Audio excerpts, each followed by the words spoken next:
Okay, so after your remote day on this Monday, I want you to take a look at your study guide, and I'm going to review all the answers with you so you're ready for your test this week. So this is basically the answer key video to the study guide you did last week. So the first section, it was just about graphing and naming coordinates and knowing the knowing the quadrants. So there will be a question on the test about the knowing the quadrants, but basically, if you did this correctly for exercise one, it is coordinate C is -3, -4. D was over here at quadrant 1, 3, 3.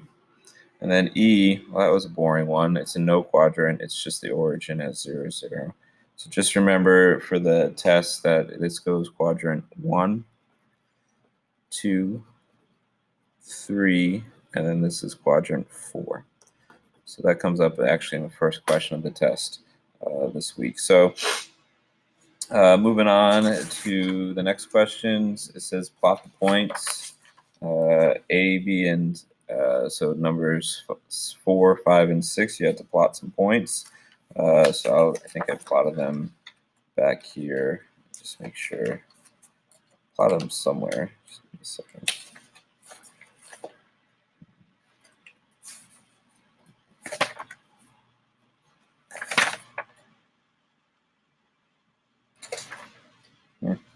Well, I'll plot them right now for you. So if I was to plot 3, 5, I'm just going to use this graph here. So 3, 5 would go here. That would be A. And then if I was to graph -1, -4, do it on this graph here, -1, -4 would be in quadrant 3. So I'll call that B. And then C is 4, -2. So obviously I would go 4, -2 is in quadrant 4. Okay. Next part was number 7. Graph this with this domain and identify the range. So I'm pretty sure, and it's been since last year that I've seen this answer key. So let me see. I know I did that one somewhere.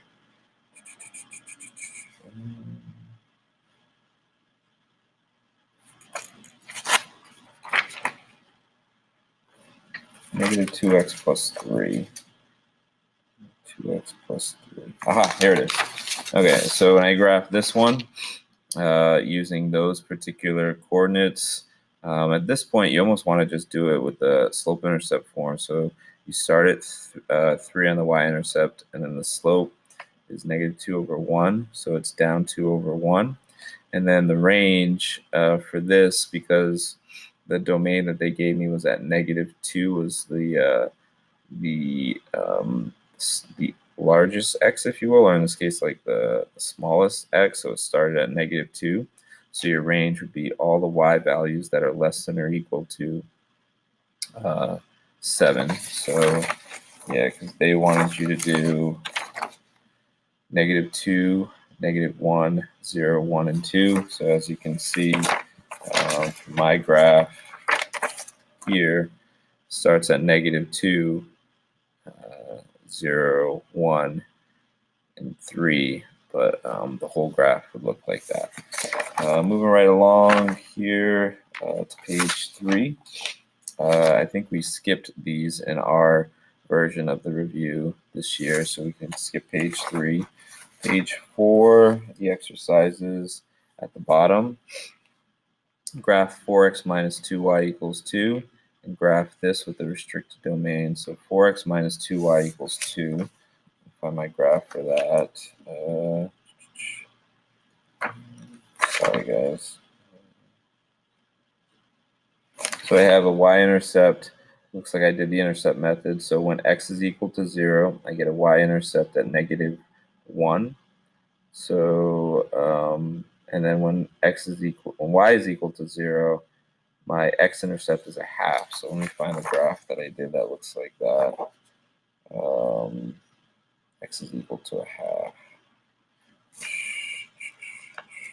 Now I'll make it really quick. Now here it is. number 3. So I think this is it. So my x-intercept is there. My y-intercept is -1. Graph my line. I think it was wanted a little bit more particular with the no, that one is just a graph. So again, you could do it that way, and then when you go back there, or you could have put it in slope-intercept form and solve it like that, and then you could get way more points than just these two. Then you can know that it's up 2 over 1, like that. So that's that question. And then the next one, the graphing of this one with the restricted domain, 1/2 x minus 5. I'll find it for you. 1/2 x minus 5. 1/2 x minus 5. Ha. Okay. So with the restricted domain for this one, I wanted x is bigger than or equal to 4. So bigger than or equal to 4. So this was a bad graph to do it on, but basically, so you'd be at -5, right, if you graphed it, and then you're going to go up 1 over 2, up 1 over 2, but x has to be bigger than or equal to 4, so really it's just this part of the graph here that you would graph, and your range would be all the y values that are bigger than or equal to -3. Like that. So this is a small graph to do that on. I probably should have done it on one of the larger graphs that I provided for you. Let's keep going here. This is page 5. There's no exercises. Page 6. Okay, so in this section we were looking at intercepts. So let's see here. What do I get here for answers? So if you make x equal to 0 here, your y-intercept would be, for number 1, you should have got, I'll put it over here, 0, 8, I believe. So you make x equal to 0, divide each side by 3, and you get 8. And then for your y-intercept, you make, for your x-intercept, make that y equal to 0, and you're left with, divide each side by -4, you're left with -6, 0 for that one. Oh, yeah, the answers are down here. Sorry. Number 2, when you make that x equal to 0, divide everything by -1, your y-intercept is 0, -15. When you make y equal to 0, divide by 5 on both sides, and you're left with 3. So your x-intercept is 3, 0. And then the last one, number 3. So you make, your y-intercept is right there. It's in slope-intercept form. It's -3. So your y-intercept, it's a little messy there, is -3. And then when I make y equal to 0, if I was doing it this way, you can see here, you add 3 to both sides, and then you actually multiply by 5 to get rid of 1/5. You should have got 15 for the x-intercept for that, so that got a little confusing. The graph here, and identify the x-intercepts. Oh, so they gave you the graph here. So x minus 1/2 y equals 1. So it looks like when y is equal to 0, I have an x-intercept at 1, so I put a dot here. When x is equal to 0, I actually have to get rid of that -1/2. I multiply it by -2. So I get a y-intercept at -2, which is down here. So it looks like that. It looks like I graphed it there. You might have graphed it in the back. Sorry, this is a little all over the place. Number 5, identify the x and y-intercepts of the graph. Oh, so identifying the x and y-intercepts of this graph, it looks like the x-intercept is 3, and the y-intercept is -2. Right. Page 7, some slope questions. Number 1, if you did it right, y2 minus y1, and x2 minus x1. It's 9 minus -1, which is 10. And then 5 minus -4, which is 9. So the answer here was 10/9. Number 2, the slope was 8 minus 5, which is 3. and negative 7 minus negative 2 is plus 2, which is negative 5. So I would write that as 3 over 5 negative, or negative 3/5. Moving on to page 8.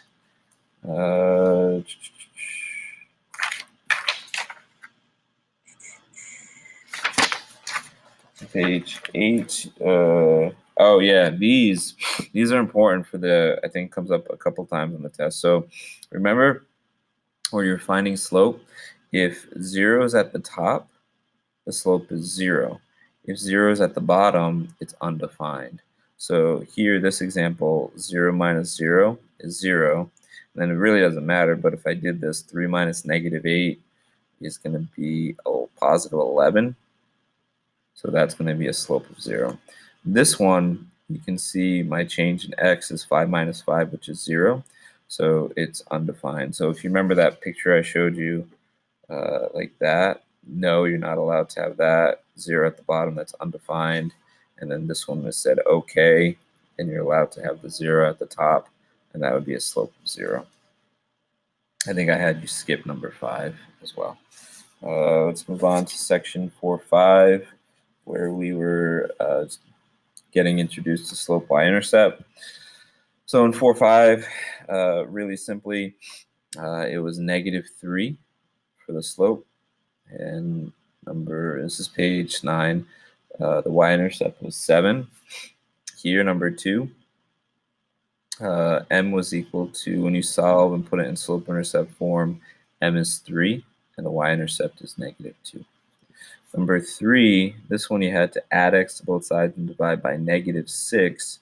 You get negative 1/6 for the slope, and the y-intercept is negative 3. Then we had the bottom here. Determine if they're parallel. So it looks like if you did this right, I think I found out that line A and line B are parallel because they both have a 2/3 slope. Line C had a 3/2 slope, so that was not parallel. So we did good with that. Number 11, we didn't have us graph any. I feel like we should have graphed some. Slope-intercept form, 1, 2, 3. Oh, here they are. I was going to say, I'm like, wait a second. How would you not have anybody graph if it was all about slope-intercept form?